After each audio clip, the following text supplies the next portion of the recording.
साथियों नमस्कार, मैं आदम हुसैन। साथियों, अपनों ने फर्स्ट ग्रेड स्कूल में देखा था कि एक नई सीरीज शुरू कर रखी है 15 प्रश्न 30 नंबर की, जिसमें मैथ, रीजनिंग, स्टैटिक्स, इंग्लिश करवाने का जिम्मा अपनों ने ले रखा है। मिलकर सभी सीख रहे हैं अपन। मैं आपको बता दूं साथियों, अपनी 5-6 वीडियो हो चुकी है जिसके अंदर अपन काफी सारी संख्याएं डिस्कस कर ली। अभी अपनी 2 संख्याएं और शेष बची हुई है, जो प्रीमियर संख्या व अप्रीमियर संख्या। तो टाइम को वेस्ट ना करते हुए सभी बच्चे जो बड़े छोटे हैं मेरे भाई बहन, आप सभी नोट्स बनाते हुए शुरू करिए और हेडिंग डालिए रेशनल और इरेशनल। हाँ जी, रेशनल और इरेशनल से हेडिंग डालने से पहले मैं आपको 2 क्वेश्चन करवाता हूं जो अभाज्य संख्या के इंपोर्टेंट क्वेश्चन में माने जाते हैं। तो वो दोनों सवाल लिखो जो आरपीसी एग्जाम में पूछ लेते हैं, उनमें से एक सवाल को। तो उसके बाद में अपन प्रीमियर व अप्रीमियर संख्या की डिस्कस करेंगे। एक सवाल लिखिए सभी बच्चे मिलके। सवाल लिखना। सवाल है अपना 1 से 20 तक की कुल अभाज्य संख्याओं का औसत क्या होगा। ये तो पहला सवाल है। दूसरा सवाल है माध्यिका क्या होगी। दोनों अच्छे लेवल के सवाल हैं। सबसे पहले तो आपको ये बात का पता होना चाहिए कि 1 से 20 तक कुल अभाज्य संख्या कितनी होती है। 1 से 20 तक कुल अभाज्य संख्या होती है 8। सभी को पता है, मैंने करवा भी रखा है, डायग्राम बनाया था 442, 232, 232, 1। तो ये बात मैंने आपको बता रखी है। कुल अभाज्य संख्या कितनी होती है? 8 होती है। अपनी कुल अभाज्य संख्या 8 होती है। तो आपको पता है 1 से 20 तक की कुल अभाज्य संख्याओं का आपको माध्यिका और औसत दोनों निकालना है। तो सबसे पहले मैं आपको शुरू करता हूँ। सबसे छोटी अभाज्य संख्या होती है मेरी 2 और 3, 5, 7, 11, 13, 17, 19। ये लीजिए कितनी संख्या होगी? 1, 2, 3, 4, 5, 6, 7 और 8। ये मेरी कुल अभाज्य संख्याएं आ गई। कितनी? 8 संख्याएं आ गई। अब आपको इन सभी का क्या निकालना है? औसत निकालना है। अगर आपको औसत निकालना है तो सभी को जोड़ दो। सभी को जोड़ोगे आप। अगर सभी को जोड़ोगे, औसत का मतलब क्या होता है अभी आपको बता देता हूं। औसत बराबर होता है योग बट्टे में कुल संख्या। अब योग किस चीज का? कुल संख्याओं का योग बट्टे में कुल संख्या। ये अपन डिस्कस करेंगे जब अपन माध्य माध्यिका पढ़ेंगे। हालांकि वीडियो मैंने डाल रखा है, पूरा का पूरा कंप्लीट वीडियो डाल रखा है माध्य माध्यिका और बहुलक का। उसमें मैंने औसत भी करवाया है। आप उस वीडियो को दोस्तों पूरा का पूरा देखना। 2.25 घंटे के आसपास का वीडियो है। उसमें मैंने कंप्लीट डिटेल से इन्फॉर्मेशन सारी की सारी डाल दी जो आरपीसी से रिलेटेड क्वेश्चंस बनते हैं। तो आपको पता है औसत बराबर क्या होगा? कुल योग बट्टे में कुल संख्या। तो 2 + 3 + 5 + 7 + 11 + 13 + 17 और प्लस में 19। अब कितनी संख्याएं हैं टोटल? 8 संख्याएं हैं। तो योग कीजिए। 2 और 3 5, 5 10, 17, 17 और 11 28, 28 और 13 41, 41 17 58, 58 और ये हो गया अपना 58 और 68, 78 77। तो 77 में 8 का डिवाइड करोगे 8 9 72 और 5.0 लग जाएगा। तो 8 6 48। तो कितना औसत आएगा अपना? 9.6 अपना औसत बन जाएगा। कितना औसत आ गया दोस्तों? 9.6। ये लीजिए, सबसे इंपॉर्टेंट बात मैंने आपको बताई है। अगर आपसे माध्यिका पूछ ले तो माध्यिका क्या होगी, तो सबसे पहले तो इनको क्रम में सेट करना पड़ता है माध्यिका निकालने के लिए। ये एक श्रेणी है जो साधारण x के मान के रूप में श्रेणी है। आपको लिखा गया 2 3 5 7 11 13 17 19। कितनी संख्याएं हैं? 3 3 4 4 8 संख्याएं हैं। और आपको माध्यिका निकालनी है। माध्यिका निकालनी है तो आपको क्या करना है? इन दोनों संख्याओं को पकड़ लो और इनका औसत निकाल लो। ये अपनी माध्यिका कहलाएगी। तो 7 + 11 बट्टे में 2, 18 बट्टे 2 करोगे तो 9 मेरी क्या आ चुकी है? माध्यिका आ चुकी है। क्या आ चुकी है दोस्तों? 9 मेरी माध्यिका आ गई। ये मेरा क्वेश्चन आ गया। ठीक है दोस्तों, इस तरीके से अपन करते रहेंगे और आगे की ओर बढ़ते रहेंगे। अब हेडिंग डालना रेशनल नंबर। सबसे पहले प्रीमियर संख्या के बारे में डिस्कस कर लेते हैं, उसके बाद में अपन अप्रीमियर संख्या के बारे में डिस्कस करेंगे। तो सबसे पहले हेडिंग डालना रेशनल नंबर, जिसको अपन क्या बोलेंगे? प्रीमियर संख्या। बहुत ही इंपॉर्टेंट बात है, यहाँ से एक सवाल पेपर में आ ही जाता है। इस बात को खास तौर से ध्यान रखना। प्रीमियर संख्या, उसके बाद में अपन डिस्कस करेंगे अप्रीमियर संख्या, फिर उसमें अपन तुलना करेंगे प्रीमियर संख्या और अप्रीमियर संख्या के अंदर। तो प्रीमियर संख्या क्या होती है? प्रीमियर संख्याएं सभी, अभी मैं आपको बताता हूं, सभी संख्याएं प्रीमियर संख्या में निश्चित मान होता है। सबसे पहले तो ये लिखो, इसका मान निश्चित होता है। निश्चित मान होगा, क्या होगा? निश्चित मान होगा। कैसे? जैसे मैंने आपके सामने लिखा 1 2 3 -1 -2 -3 2/3 3/4 11/6 ये निश्चित मान चल रहे हैं।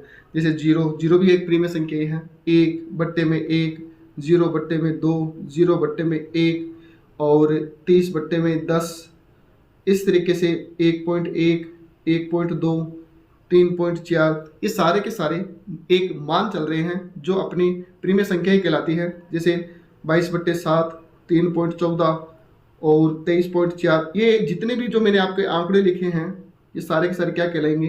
प्रीमिय संख्या कहलाएगी। लेकिन एक बात यहाँ पे विशेष निकल के आती है कि सर जो प्रीमिय संख्या होती है वो किस फॉर्म में होती है? P/Q के फॉर्म में भी हो सकती है और साधारण रूप में भी हो सकती है।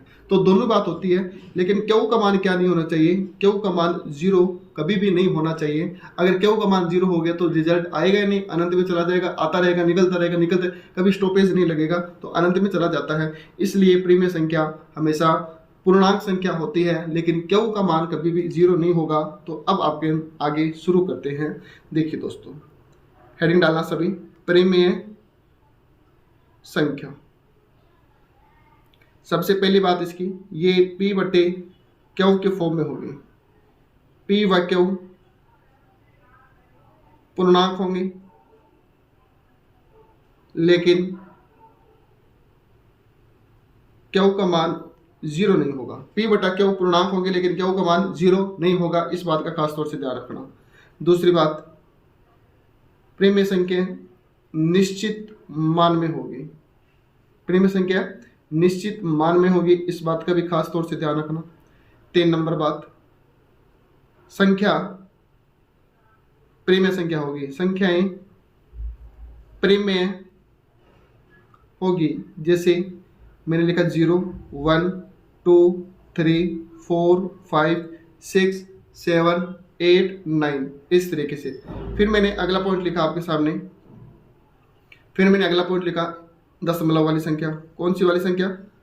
दशमलव वाली संख्या। जैसे 1.1 2.1 3.1 4.1 6.1 इस तरीके से ये दशमलव वाली भी संख्या प्रीमिय संख्या होगी। भिन्न वाली संख्या जैसे 3/4 4/3 5/7 7/9 इस तरीके से। अच्छा, ऋणात्मक संख्या, बिल्कुल ऋणात्मक संख्या भी प्रीमिय संख्या होगी। -1 -2 -3 -1/4 -3 जितनी भी संख्या ले रहा हूँ मैं सारी की सारी प्रीमिय संख्या, लेकिन Q का मान 0 नहीं होना चाहिए, इस बात को ध्यान रखना। जैसे अच्छा ठीक है, ये ले लिया मैंने आपके सामने, मैंने यहाँ पे 22/7 ले लिया, 3.14 ले लिया। इस तरीके से ये सारी की सारी ऋणात्मक भी प्रीमिय संख्या होगी। प्रीमिय संख्या नहीं होगी। कौन कौन सी नहीं होगी वो देखिए। Q का मान P/0 हो तो प्रीमिय संख्या नहीं होगी। Q/0 हो तो प्रीमिय संख्या नहीं होगी। 1/0 हो तो प्रीमिय संख्या नहीं होगी। 2/3 हो 0 हो तो भी प्रीमिय संख्या नहीं होगी। जो बच्चे डीपली बेसिक से मैंने शुरू किया ताकि आसानी से समझ में आ जाए आपको। 3/0 हो तो भी प्रीमिय संख्या नहीं होगी। पाई भी मेरी प्रीमिय संख्या नहीं है, लेकिन पाई के मान जो 3.14 और 22/7 है वो मेरी प्रीमिय संख्या होंगे। अच्छा, आगे अंडर रूट में मैंने वर्गमूल में देखो कौन सी संख्या ली है। मैंने बोला √4 ये मेरी प्रीमिय संख्या है, क्योंकि रिजल्ट कितना बनेगा? 2 बनेगा। √9 कितना आएगा? 3। √16 कितना आएगा? 4। √25 कितना आएगा? 5। ये सारे के सारे जो रूट टूटते हैं वो मेरी प्रीमिय संख्या होगी। देख लो यहाँ पे, वर्गमूल पूर्णतः संभव हो तो वह प्रीमिय संख्या होगी, इस बात का ध्यान रखना। जैसे मैंने बोला √9 गुणा √4, तो आप क्या बोलोगे सर? √36 बन गया और टूटेगा तो कितना बनेगा? 6। इस तरीके से भी आप कर सकते हो, कोई दिक्कत नहीं है। √6 मेरा आंसर आ गया। आगे देखिए, मैंने आपको बोला यहाँ पे √7 गुणा √7, तो आप इसको कैसे बोलोगे? √7 और √7, तो आप इसको बोलोगे सर √49।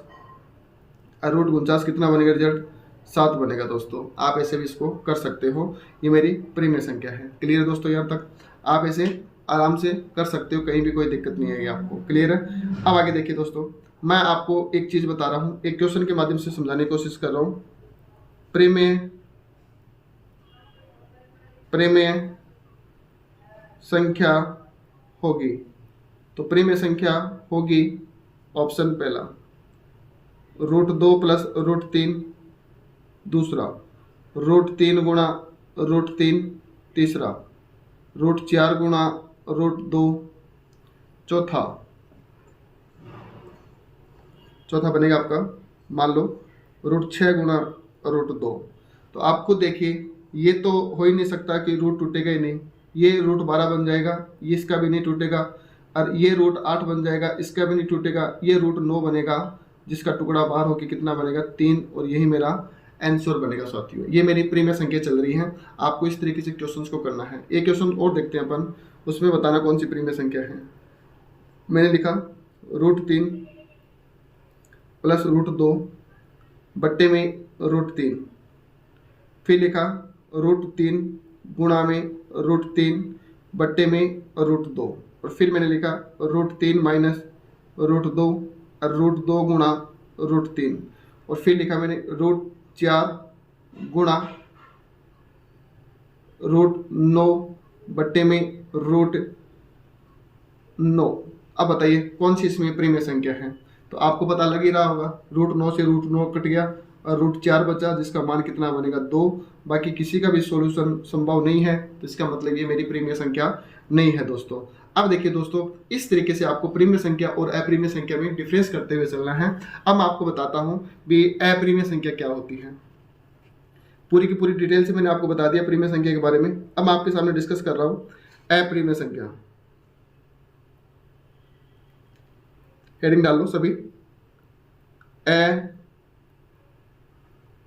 अप्रीमिय संख्या, इरेशनल नंबर। कौन सी संख्या? Irrational number. इरेशनल नंबर कौन से होते हैं वो अपन डिस्कस करेंगे। Irrational number. अब देखिए दोस्तों, इरेशनल नंबर से कौन से होते हैं? जिनका वर्गमूल न टूटे, पहली बात तो ये। दूसरी बात, जिनका वर्गमूल ना टूटे वो बात। दूसरी बात, निश्चित मान न हो, निश्चित मान न हो। तीसरी बात, अंडर रूट का वैल्यू पूर्णतः हल न हो। ये लीजिए, ये अपनी अप्रीमियर संख्या कहलाएगी। जैसे मैंने बोला √2, तो इसके मान तो चलते रहेंगे 1.14, इस तरीके से 1.4, √3 1.732, इस तरीके से चलते रहेंगे मान। √2 के टूटते नहीं है, इनके मान टूटते नहीं है। अगर मैं बोलूँ √4, तो ये तो मेरी प्रीमियर संख्या है। कौन सी संख्या है? ये प्रीमियर। लेकिन ये दोनों क्या है? मेरी अप्रीमियर है। ये दोनों क्या है? मेरी एक विशेष तौर से बात और ध्यान रखना, अगर √2 और √3 दे रखे तो अप्रीमियर है। अगर सीधे पूछ ले आपसे 1.4 और 1.732 क्या है, तो ये मेरी प्रीमियर है। क्यों? क्योंकि ये सीधा छुपा ले, ये आपसे छुपा ले और ये आपको शो कर दे, तो ये तो मेरी प्रीमियर है ही, और ये अप्रीमियर है। रूट वाली संख्याएं अप्रीमियर कहलाती है। इस बात को खास तौर से ध्यान रखना। जो रूट नहीं टूटते वो मेरी कौन सी संख्या कहलाएगी? अप्रीमियर संख्या कहलाएगी। अब देखिए दोस्तों, आगे मैंने आपको एक नोट बना के बात लिखवा देता हूं। पाई अप्रीमियर संख्या है। पाई कौन सी संख्या है? पाई अप्रीमियर संख्या है, क्योंकि पाई का मान माना जाता है, काल्पनिक या फिर इमेजिन किया जाता मान है, पाई मान माना जाता है इसलिए। लेकिन 22/7 ये मेरी कौन सी संख्या है? प्रीमियर संख्या है। बच्चे बहुत कंफ्यूज होते हैं इन बातों में, तो आज ये अपना डाउट क्लियर कर लेना दोस्तों। अब देखिए दोस्तों, प्रीमियर और अप्रीमियर मैंने दोनों आपको बातें बता दी। प्रीमियर के अंदर यहाँ पे लिखना प्रीमियर और यहाँ लिखना अप्रीमियर। प्रीमियर में 0 1 2 3 4 √4 √9, तो यहाँ पे क्या आएगा? अप्रीमियर में √3 √5 √6, इस तरीके से ये मेरी अप्रीमियर संख्या बनती है। ठीक है दोस्तों, इन बातों को खास तौर से आप ध्यान रखना। क्लियर है यहाँ तक? अब देखिए आगे मैं आपको क्या बताना चाहता हूँ वो देखिए। अब प्रीमियर और अप्रीमियर मैंने पूरी डिटेल से डिस्कस कर ली। अब एक चीज देखना दोस्तों, यहाँ पे एक चीज को यहाँ पे नोट करना। मैं यहाँ पे एक बहुत ही जबरदस्त चार्ट बनाने वाला हूँ। आपको पता है, मैंने आपके सामने संख्याएं डिस्कस की। कौन सी संख्या कैसे डिस्कस की मैं आपको बता रहा हूँ। संख्याओं में मैंने आपको 2 प्रकार की संख्या डिस्कस की। एक तो मैंने आपके सामने डिस्कस की है वास्तविक संख्या। कौन सी संख्या? वास्तविक संख्या। और दूसरी मैंने आपके सामने डिस्कस की है अवास्तविक संख्या। कौन सी? अवास्तविक संख्या, जिसको अपन इंग्लिश में बोलते हैं, कौन सी संख्या बोलते हैं? काल्पनिक संख्या। कौन सी संख्या बोलेंगे? काल्पनिक संख्या। ये लीजिए काल्पनिक संख्या, ठीक है। दो संख्या मैंने डिस्कस कर ली। ये इसको अपन इमेजिनरी नंबर भी बोलते हैं, इस बात को भी आप खास तौर से ध्यान रखना, इसको अपन इमेजिनरी नंबर भी बोलते हैं। अब देखिए दोस्तों आगे, अब आप आगे देखना, अब मैं यहाँ पे क्या लिख रहा हूँ, ये वास्तविक संख्या है। आपको मैंने सबसे पहले मैंने आपको बताया था कि भाई अपनों ने प्राकृत संख्या पढ़ी थी। कौन सी संख्या पढ़ी थी? प्राकृत। सभी की सभी प्राकृत कौन सी संख्या कहलाती है? सभी की सभी प्राकृत संख्या कहलाती है अपनी पूर्ण संख्या। ये बात भी सभी को पता है। सभी की सभी प्राकृत कौन सी संख्या कहलाती है? पूर्ण संख्या। और सभी की सभी पूर्ण संख्या क्या कहलाती है? पूर्णांक संख्या। ये लीजिए दोस्तों, ये बात भी पता है अपने को। और सभी की सभी पूर्णांक संख्या अपनी अभी डिस्कस करके आए हैं, क्या कहलाएगी? प्रीमेय संख्या। क्या कहलाएगी? प्रीमेय संख्या। प्रीमेय संख्या कहलाएगी। अच्छा ठीक है, ये तो सारी की सारी इसमें आ चुके हैं। और अगर मैं आपसे बोलूं कि एक इधर लिख देता हूं अपरिमेय संख्या, ये लीजिए अपरिमेय संख्या। ये अपरिमेय अलग रहती है, ये अपरिमेय संख्या। और ये सभी के सभी और ये सभी के सभी मेरी क्या कहलाएगी? ये कहलाएगी मेरी कौन सी संख्या? वास्तविक संख्या। कौन सी संख्या कहलाएगी? वास्तविक संख्या कहलाएगी। इस बात को भी आप खास तौर से ध्यान रखना दोस्तों। ये मैंने चार्ट बनाया, बहुत ही प्यारा इंपॉर्टेंट चार्ट है। अब अकाल्पनिक संख्या या वास्तविक संख्या, काल्पनिक संख्या, इसका वैल्यू क्या होता है? इसका वैल्यू अंडर रूट में क्या होता है? माइनस। क्या होगा? माइनस का जो मान होता है वो काल्पनिक मान होते हैं। कौन से मान होते हैं? काल्पनिक मान। माइनस में आई या फिर आइटा की स्क्वायर आई, इस तरीके से आपको पता होना चाहिए कि अपना काल्पनिक मान निकलते हैं। और ये मेरे अवास्तविक मान है। पूरा का पूरा चार्ट मैंने आपको डिटेल से समझाया है दोस्तों, आप इसको मिस मत कर देना। बहुत ही प्यारी चीजें हैं दोस्तों ये, ठीक है दोस्तों। अब देखिए आगे मैंने संख्या के बारे में डिस्कस किया आपके सामने। सबसे छोटी प्राकृत संख्या, उसके बाद में आपको पता है कि प्राकृत संख्या सारी की सारी क्या कहलाती है? पूर्ण संख्या कहलाती है। और पूर्ण संख्या सारी की सारी क्या कहलाती है? पूर्णांक संख्या। और पूर्णांक ये सारी की सारी संख्या किस में इंक्लूड होती है? प्रीमेय संख्या में इंक्लूड होती है। और ये प्रीमेय संख्या और अप्रीमेय संख्या दोनों मिलके ही कौन सी संख्या कहलाती है? अपनी वास्तविक संख्या कहलाती है। इस बात को खास तौर से ध्यान रखना दोस्तों। उसके बाद मैंने आपके सामने बताया अवास्तविक संख्या, काल्पनिक संख्या और इमेजिनरी नंबर, जो मैंने ये डिस्कस कर लिया। अब मैंने ये तो संख्या सारी डिस्कस कर ली है। अब मैं आपके सामने काल्पनिक नंबर के बारे में डिस्कस करता हूँ। देखिए दोस्तों, मैंने आपको एक सवाल दिया, जैसे √4 माइनस का मल्टीप्लाई √-9। अब इसके अंदर हल करना है इसको। आप देखो कई बच्चे क्या होते हैं, इसको हल कैसे करेंगे? वे रूट के अंदर ऐसे लिख लिया -4 गुणा -9, ये लीजिए। फिर -36, ये लीजिए। माइनस और माइनस प्लस हो गए, प्लस का 36, रिजल्ट कितना आ गया? 36। और रिजल्ट कितना आ गया? 6। अपना आंसर आ गया। इस तरीके से करते हैं, लेकिन ये गलत है। क्या है? ये गलत है। ऐसे नहीं होता दोस्तों। अंडर रूट में जो माइनस का मान आता है वो कभी नहीं टूटता, वो माइनस का माइनस ही रहता है। अब इसको हल कैसे करेंगे? हल ऐसे करेंगे अपन इसको कि √4 माइनस का गुणा √-9 है, तो अंदर लिखेंगे अपन -36। और जब टूटेगा माइनस तो बाहर आएगा और 36 का वर्गमूल कितना आएगा? 6। ये मेरा एग्जैक्ट डायरेक्ट आंसर है। ये -6 आंसर आ चुका दोस्तों। इस तरीके से आपको इन सवालों को करना है। अगर मैं आपको थोड़ा सा और समझाने की कोशिश करूं इसी सवाल को, √-4 गुणा √-9, अगर √-4 और √-9 है, अगर मैं माइनस का बाहर कॉमन ले लेता हूँ आइटा के रूप में, तो अंदर कितना बच गया? 4। और गुणा में आइटा के माइनस को बाहर आइटा के रूप में कॉमन ले लिया, तो अंदर कितना बचेगा? 9।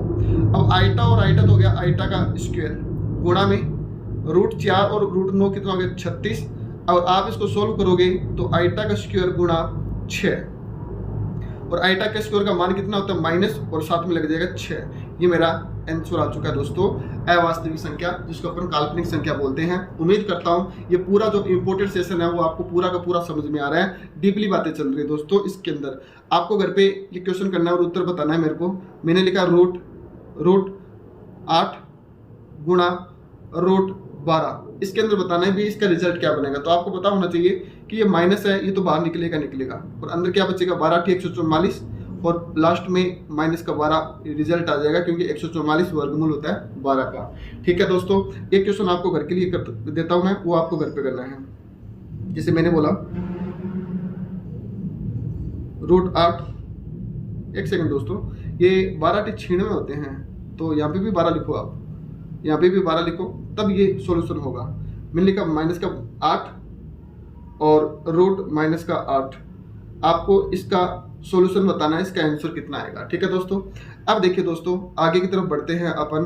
अब आगे की तरफ बढ़ते हैं तो इंपोर्टेंट क्वेश्चंस मैं आपको करवा देता हूं जो आरपीसी पूछती है प्रिमेय संख्या और अप्रिमेय संख्या के बीच में।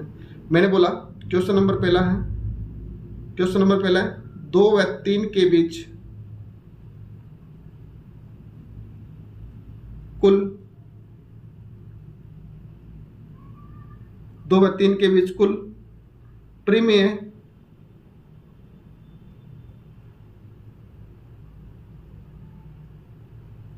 संख्या होगी।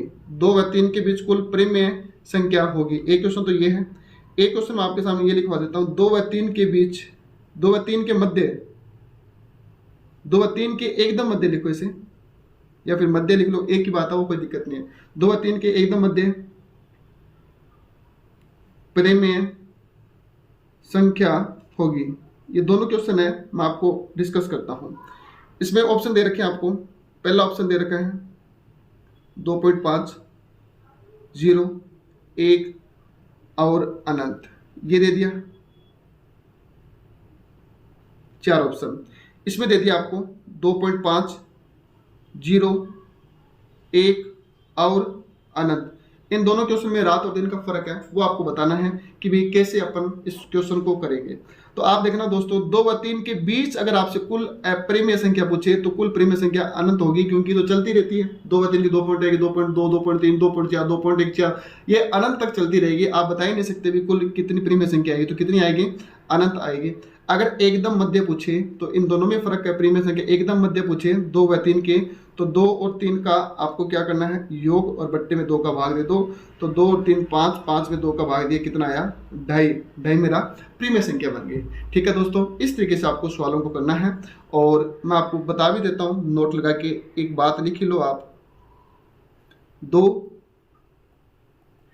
प्रिमेय संख्या के बीच